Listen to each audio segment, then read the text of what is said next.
there's nothing like cracking that cellophane and pulling that record out. It just smells great.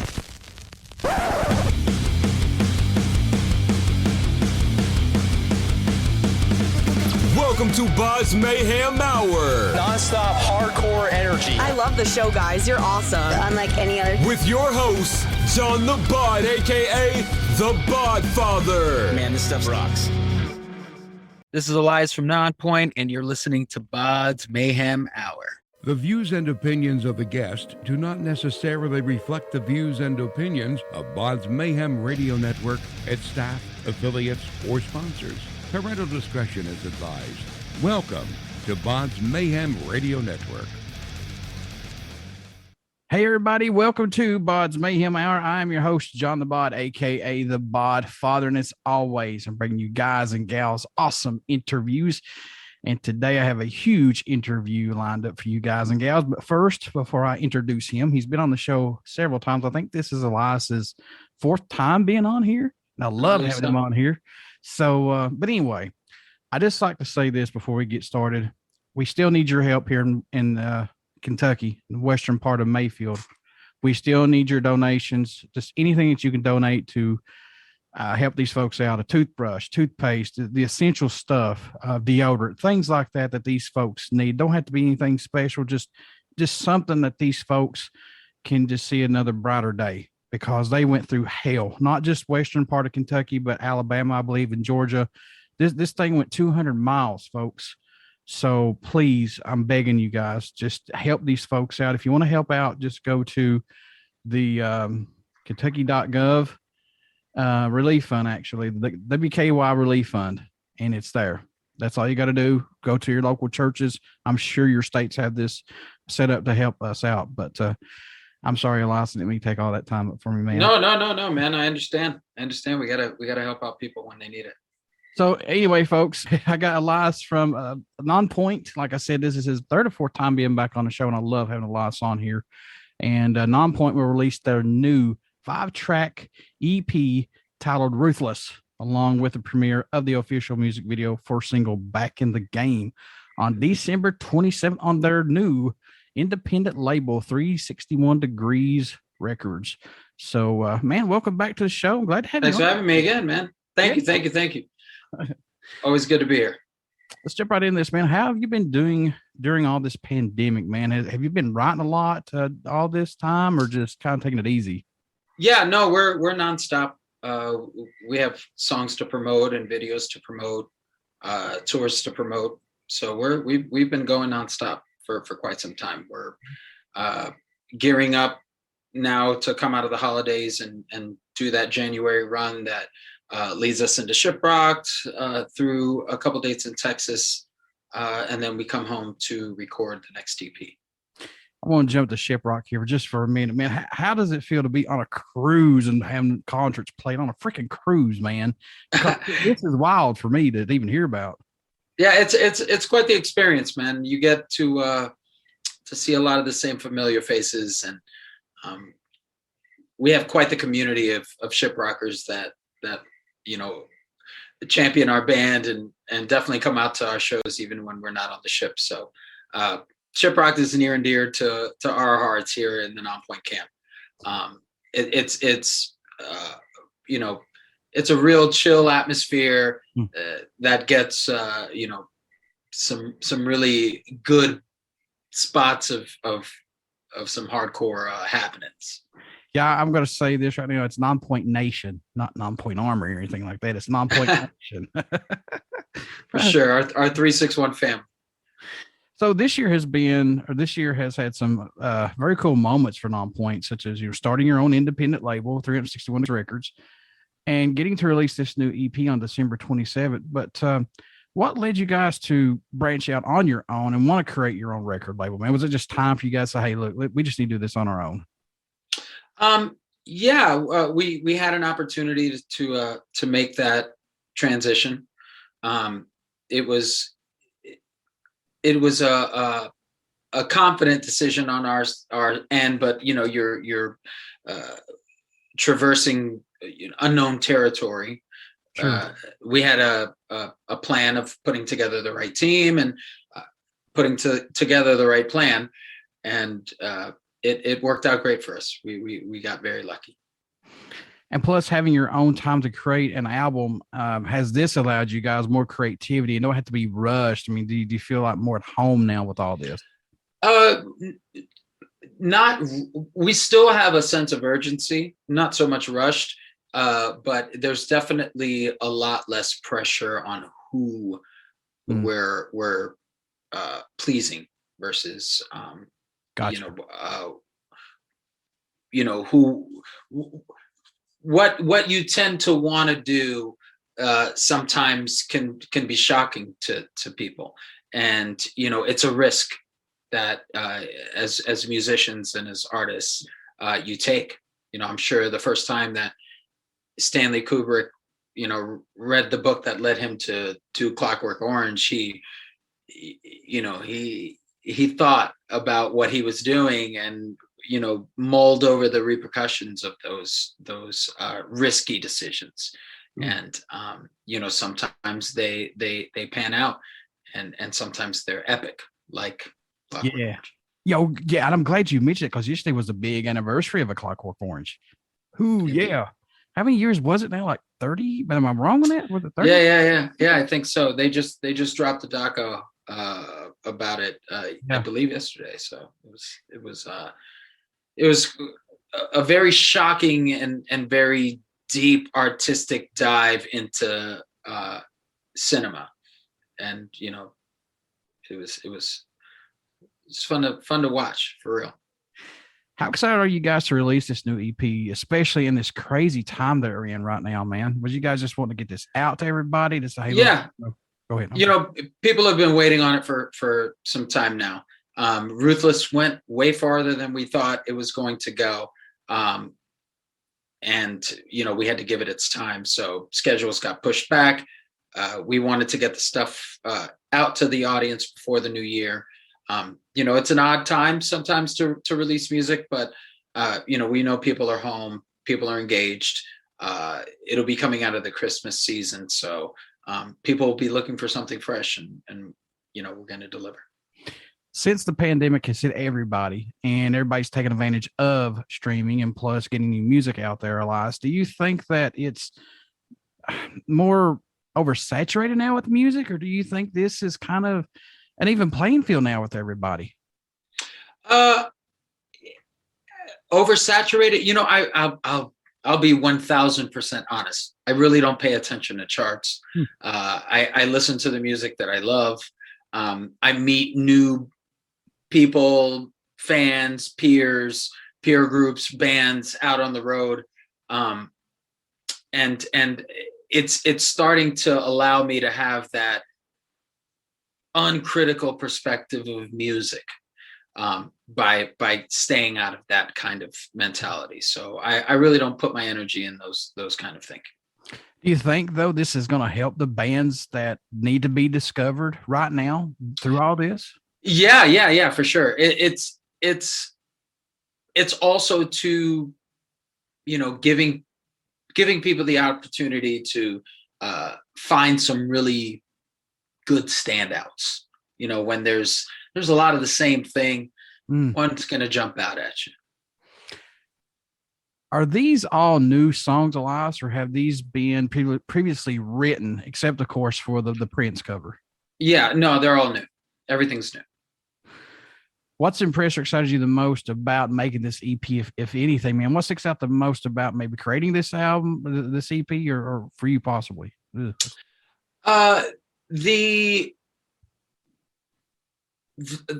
feeling of ease and relief, and the absence of the kind of pressure of, the what if the label's not going to like it, or what if radio, what if streaming, what if. It's basically, do we like it? All right, let's go. So that's what we're doing. And it shows with Ruthless. Ruthless we went with first because we knew that it was going to have that kind of reaction. And we knew Doves was going to get the kind of love that it was. We didn't plan on putting that on the EP. That was sort of a pandemic, I guess, thing that we just did for our fans who, you know, off the heels of In the Air Tonight, wanted to hear what our next cover undertaking was going to be. And, you know, we wanted to go big. And so we wanted to put it in their hands, and they picked Prince. It came out so good, you know, we had to put it on the EP. And I'm going to say this right now, and I'm saying this because Elias is on here. I've told Elias this many times that we've talked, but In the Air Tonight that they've done, oh my God, it sends chills up me right now sitting here. For these guys to take that song and to turn it into their masterpiece, you guys got to listen to this because it'll floor you. And you guys knocked it out of the ballpark. I've told you that many times. Thank you, man. I love how you guys interpret it your own way, the Nonpoint way. I like how you guys do this. Thank you, man. So for you, are there any tracks standing out more to you than any right now on? I know there's 5 tracks, but I know it must change every time you listen to it. I know these are your babies, but do you have any that stick out for you? I really like Get Better. There's a song called Get Better on the EP that I feel like is one of the strongest songs we've ever written. It just has a cool thing about it. I can't put my thumb on it. It's just a really, really great song. Any tracks that didn't make this EP, Elias, that we're going to see down the road on a full length or maybe on another EP possibly? Oh yeah, for sure. We have, you know, we had the intentions of, you know, putting out a couple EPs, then going after a full length. So, you know, we write music with the intention of releasing it. So those songs will see the light of day either on an EP, on a full length. You know, we've been talking about doing exclusive songs on NFTs, so it'll be it'll definitely see the light of day, like we said. And I'm not knocking anybody out there, but it seems like the attention span is so short. It's like you got to put out an EP every 6 months or every 2 weeks, seems like, you know what I mean? And that just really, it frustrates me as a fan because I'm like, just chill out, guys. They'll get more music out later. Just let this simmer, you know. Back in the day when you had to wait for a CD to come out and go to a gas station or a pharmacy to read a hit parader or whatever to find out when your band's coming out. You know what I mean? It just takes all that mystique away now, and I'm kind of sad. Yeah, I think we should, in the rock community, take a bit of a lesson on from the hip hop community and try to collaborate more. And I feel like that'll fill the hole for a lot of artists. I mean, for a lot of fans, to hear their favorite artists putting out, you know, I mean, you hear The Weeknd is on everybody's song. Drake is on everybody's song. You know, these guys, they you know, the baby, little baby, big baby, all the babies are on everybody's song. So you get to hear them. So there's time between their record and their next record that you get that love that fans want. So I think that's what we should be doing. I want to see somebody grab Cypress and put them on a, you know, collaborate. I want to see that shit in a heartbeat. Yeah, there you go. Do it. Call me Zen. Do it. Let's do it. Was there a track that you guys were working on that totally ended up sounding different than it was intended to? And I know they go through their formations until their infancy to their child, but was there one that actually just took a toll, man? One that took a toll would be the Prince song. That one saw a lot. That one saw a lot of. I wasn't giving up on that one. I wasn't giving up on, or just doing it just to say that I did it. It was going to be good, or else it wasn't coming out. And that it certainly frustrated the camp quite a bit. You know, going, nope, not there yet. We just kept going and driving, and then, but it got there.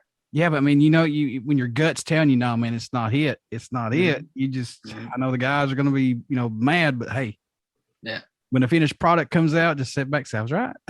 For sure. Each album from you guys is so diverse and has so much different flavors of music. Do you feel the growth of the band's music keeps pushing that envelope? And what's the most important growth that you've seen in this band, man, over the years? Growth. You got to be able to change. You know, when when the feeling's there. And also too, you got to know when not to change.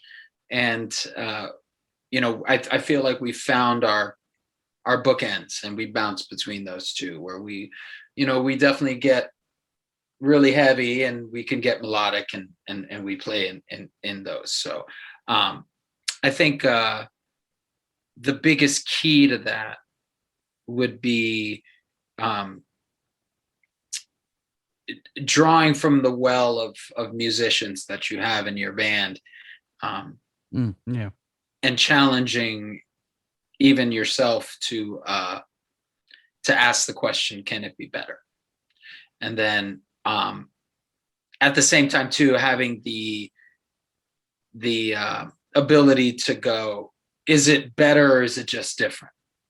And knowing when to stop. Yeah. So I think that in my 20 years is the biggest obstacle, and the biggest challenge is exactly that. Who did the artwork for the EP? That's Francesca Ludicar, our creative director. Yeah, I always like to give a little shout out to the artists on these on the art, because I don't think they get enough respect, man. They don't get shouted out a lot. I'd say 99% of everything that you see released in the Nonpoint brand over the past 2.5-3 years has been Francesca. So you can follow her at Francesca Ludicar with a K. She is a very talented artist, very talented photographer, an amazing strategist, and just an all-around amazing person. She's one of my best friends. Now, I know, man, that you guys have a ton of music, and I know these guys put these set lists together, but is there a song that you would like to add to the set list that hasn't been played live before? Song that I would add to the set list that hasn't been played live before. I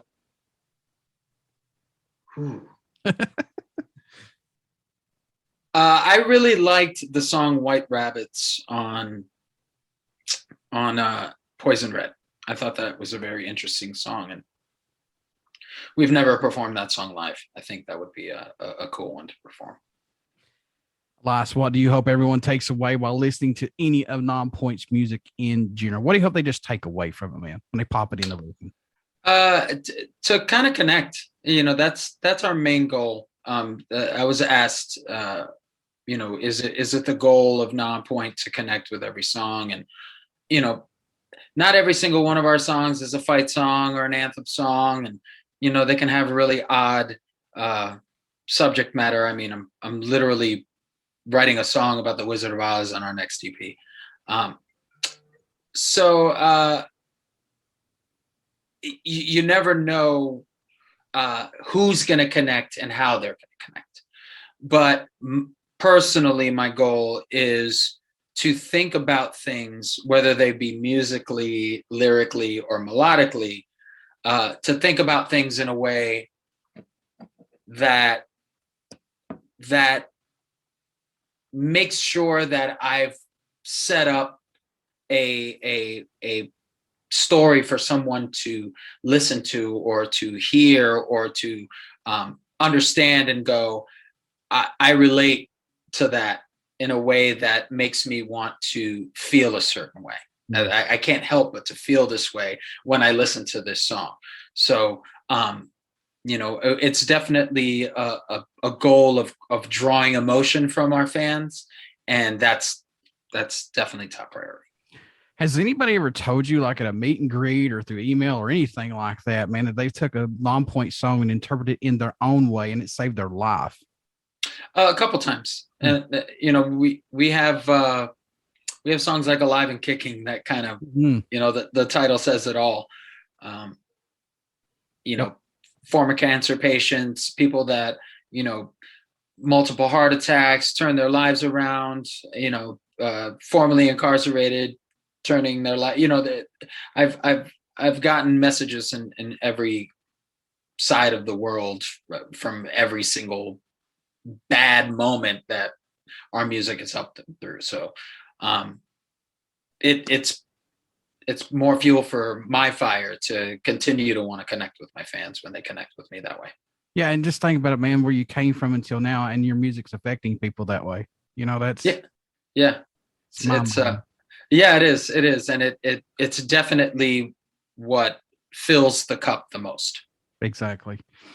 Do you still have a go-to album or maybe a song that you find yourself going back to and listening to from time to time that you've never taken it out of your out of your music library for you to go back and listen to personally? Song that I would listen to over and over and over again. That's a good one. I would say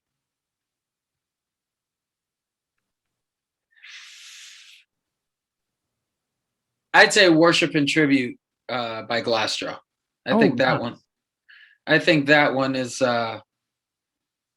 it's that one or any At the Drive-In song. I like really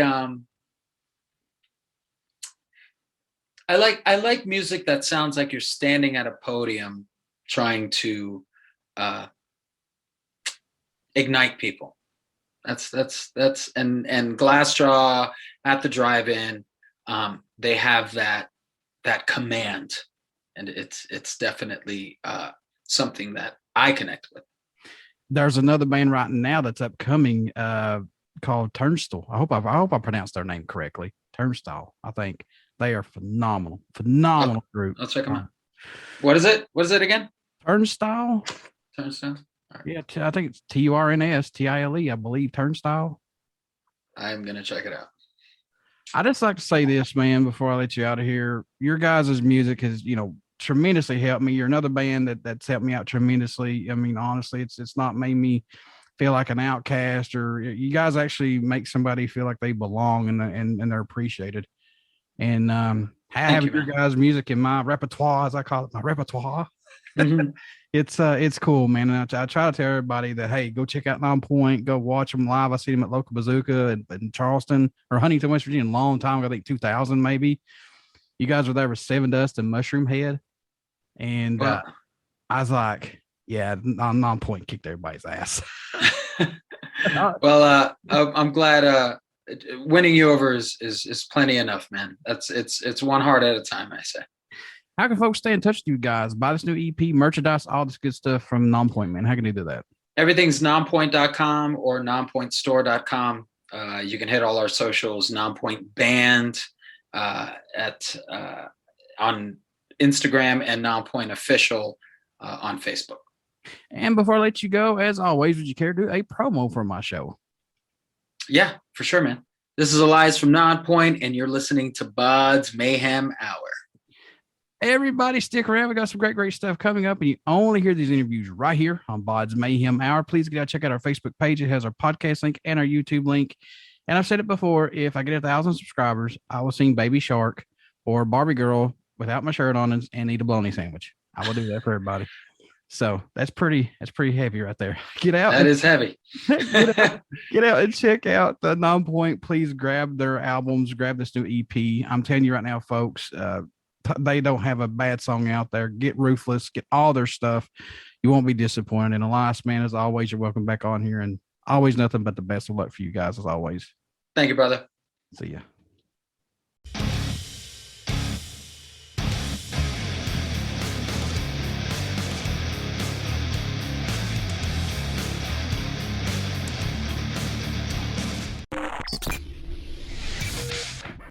You're listening to BODS Mayhem Hour. Follow us on Facebook, Twitter, and Instagram.